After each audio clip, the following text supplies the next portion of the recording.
ازيكم عاملين ايه؟ يا رب تكونوا بخير وبصحه وعافيه. نعمل ايه مع بعض النهارده؟ هندمس الفول زي بتاع بره بالظبط. عملت معاكم الفول قبل كده بس العادي.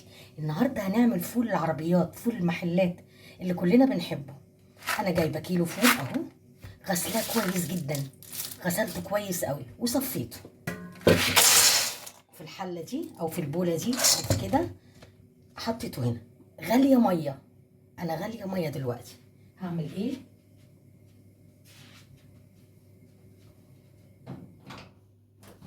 هنعجبكم قوي طريقه الفول دي يا جماعه جدا. دلوقتي انا غاليه ميه اهو، ميه بتغلي، هحط على الفول واركنه لمده منقوع في الميه المغليه نص ساعه.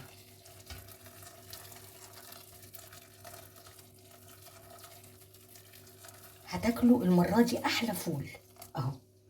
هسيبه في الميه المغليه دي لمده نص ساعه، وبعدين هغير عليه تاني بعد نص ساعه بميه مغليه تاني. وبعد كده هنشوف مراحل الفول اللي هيبقى تحفه جدا ده وهيعجبكم، وزي الكهرمان طري جدا. ازاي؟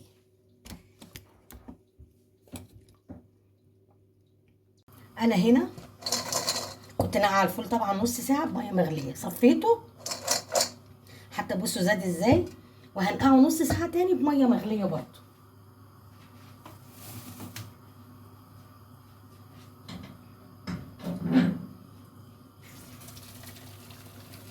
احط تاني نص ساعه ميه مغليه، وبعدين هنشوف هنعمل ايه بعد اخر نقعه دي.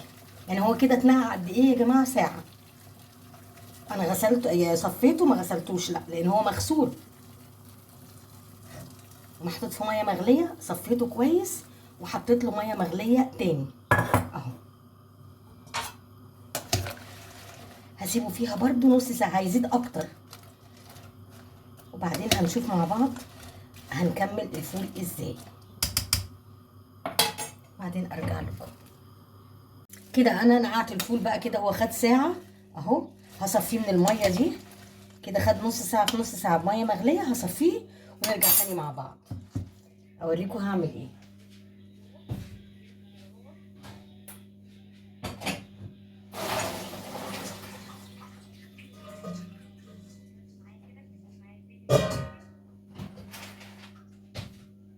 انا كده صفيت الفول.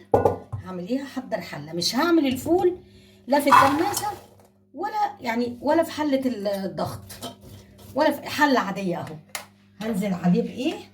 غسله ربع كيلو عدس اصفر اهو، مغسول ومتصفي اهو، بليمونتين اهم بحالهم كده،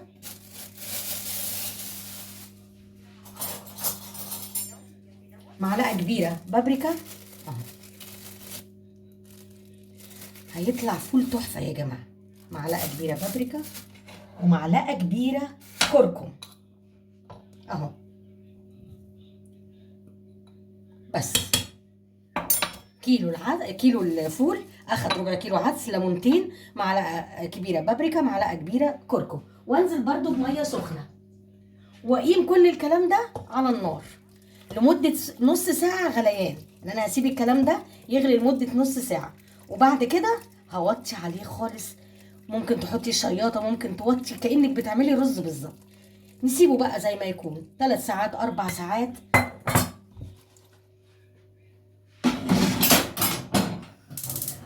انا ولعت النار، وبعد كده هوريكم على النار بيعمل ازاي. اهو يا جماعه الفول على النار قعد نص ساعه. بعد كده هدي النار خالص، يا تحطي له الشياطه يا توطي جدا جدا شمعه، وتسيبيه بقى ساعتين 3 4 زي ما ياخد. بعدين اوريه لكم بعد لما يخلص.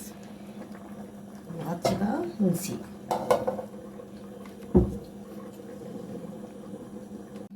كده. يا جماعه الفول استوى بعد 3 ساعات ونص اهو. شايفين الجمال؟ طريقه حلوه جدا بجد، الريحه مش قادره اقول لكم. عايزه اوريكم استوى ازاي اهو.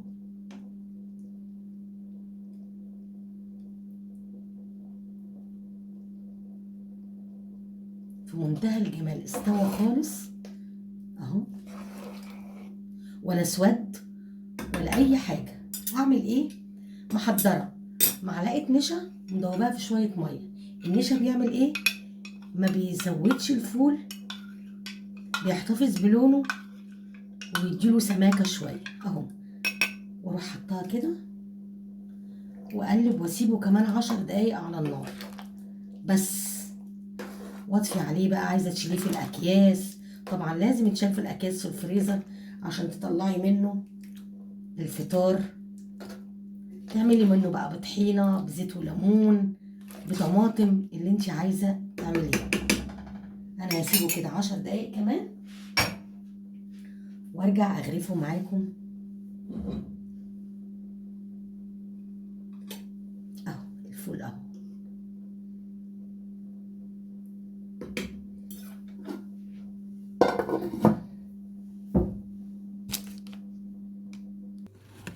اهو يا جماعه الفول، شايفين المنظر والجمال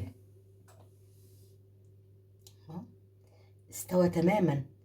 تحبي بقى تهرسيه كله، تحطي عليه زيت، تحطي عليه ليمون مع بصل اخضر بالطماطم، نعمله في منتهى الجمال اهو.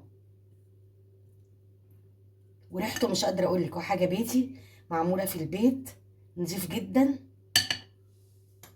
والباقي بقى اللي في الحله هشيله في اكياس واعبيه في الفريزر بقى.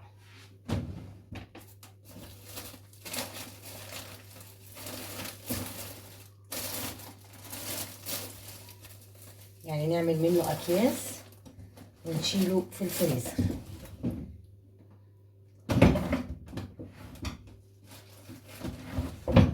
بعمله في الاكياس دي اهو على قد الاكله، ونشيله في الفريزر اهو، بتتقفل كده.